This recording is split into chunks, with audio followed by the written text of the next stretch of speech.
नमस्कार प्रिय दोस्तों एवं आदरणीय भगवान स्वरूप दर्शकों, मैं प्रेम शंकर सिंह अपने झलक भक्ति प्रेम चैनल में आप लोगों को हार्दिक स्वागत करता हूं। दोस्तों, आज भक्ति कथा में जब एक असुर ने जबरन माता पार्वती से करना चाहा विवाह सुनाने जा रहा हूं। उम्मीद है आप लोगों को पसंद आएगा। तो आइए मित्रों, देरी न करते हुए कथा को शुरू करते हैं। लेकिन आगे बढ़ने से पहले आपको बता दें कि गरुड़ पुराण में कहा गया है कि चाहे वो कथा हो या सीख, यदि उसे बीच में ही छोड़ दिया जाए तो वह पाप के श्रेणी में आता है। अतः आपसे विनम्र अनुरोध है कि इस वीडियो को अंत तक देखें। यदि आप एक सच्चे सनातनी हैं और भगवान शिव में अटूट आस्था रखते हैं तो वीडियो को लाइक करें, चैनल को सब्सक्राइब करें और कमेंट में हर हर महादेव जय महाकाल लिखें।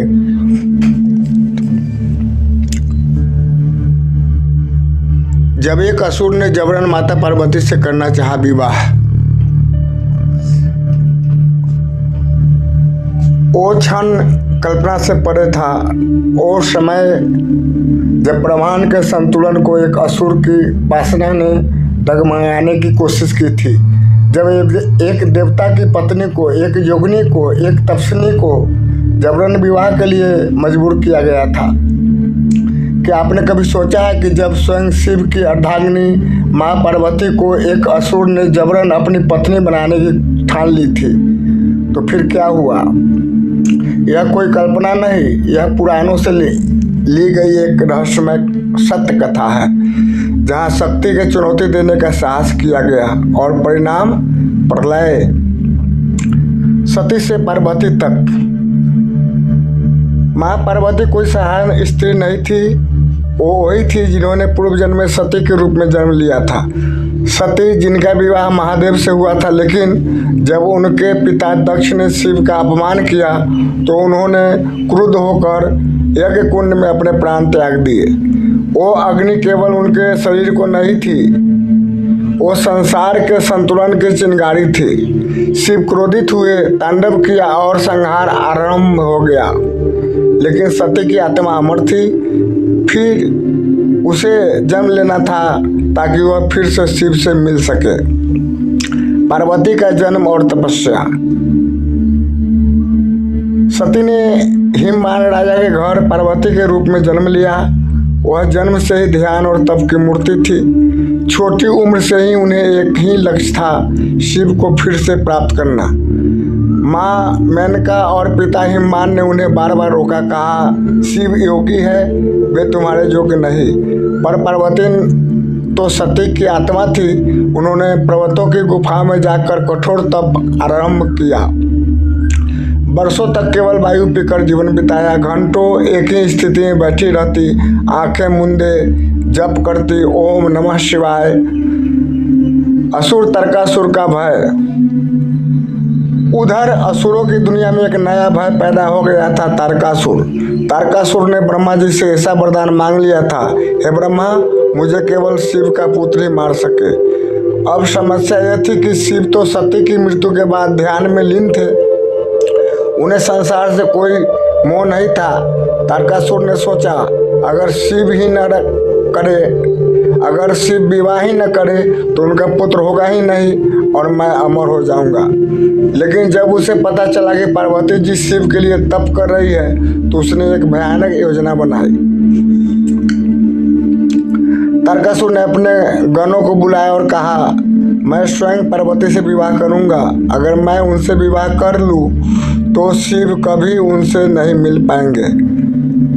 गण डर गए। देवी पार्वती तो तपस्विनी है, आप उन्हें बलपूर्वक विवाह के लिए कैसे बाध्य करेंगे? तारकासुर की हंसी गूंज उठी। अगर आवश्यकता पड़ी तो मैं बलपूर्वक उन्हें उठा लाऊंगा। पार्वती की परीक्षा। एक दिन पार्वती एकांत में तप कर रही थी। उनका चेहरा तेज से चमक रहा था, मानो अग्नि में सोना तप रहा हो। तभी आकाश से धूल का तूफान उठा, जंगल कांपने लगा। चारों दिशाओं से गूंज उठी एक भयावह हंसी। तारकासुर वहां प्रकट हुआ। जबरन विवाह का प्रयास। तारकासुर ने पार्वती को देखा और बोला, हे पार्वती, तुम्हारा सौंदर्य दिव्य है, मैं तुमसे विवाह करना चाहता हूँ, मेरा प्रस्ताव स्वीकार करो अन्यथा। मार पार्वती ने आंखें खोली पर उनका चेहरा शांत था। हे असुर, तू अज्ञान के अंधकार में है, मैं शिव को अपना पति मान चुकी हूँ, यह तपस्या उनके लिए है। तेरा यह प्रस्ताव अधर्म है और मैं इसका तिरस्कार करती हूँ।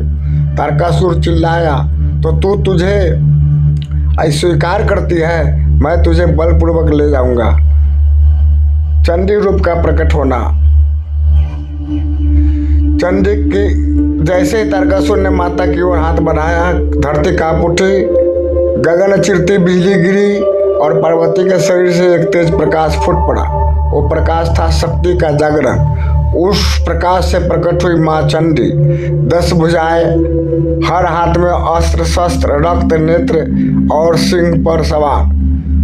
उनका गर्जन सुनकर आकाश थर्रा गया। माँ चंडी बोली, हे मूर्ख, तूने शक्ति को छेड़ा है, अब तेरा अंत निश्चिंत है। असुर वध। तारकासुर ने अपने असुरों की सेना बुला ली, लेकिन चंडी अकेली ही थी। उन्होंने अपने त्रिशूल से आकाश को चीर दिया। असुर एक एक कर गिरने लगे। तारकासुर ने ब्रह्मास्त्र चलाया, माँ ने उसे निगल लिया। आखिर में चंडी ने एक ही प्रहार में तारकासुर का वध कर दिया। शिव का आगमन पुनर्मिलन। इस महायुद्ध के बाद माँ पार्वती शांत भाव से तप में लीन हो गई और फिर शिव प्रकट हुए। उनकी आंखों में करुणा थी। उन्होंने पार्वती को देखा, यह वही आत्मा थी जिसे वे सती के रूप में खो चुके थे। अब वे समझ गए यह समय है पुनर्मिलन का। शिव ने पार्वती से विवाह किया। माता पार्वती के गर्भ से जन्म हुआ कार्तिकेय का, और वही कार्तिकेय बने तारकासुर के वंश का विनाशक। यह कोई साधारण कथा नहीं है, यह चेतावनी है। जब भी कोई अधर्मी नारी की मर्यादा को लांघने का प्रयास करेगा, तब शक्ति स्वयं प्रकट होगी।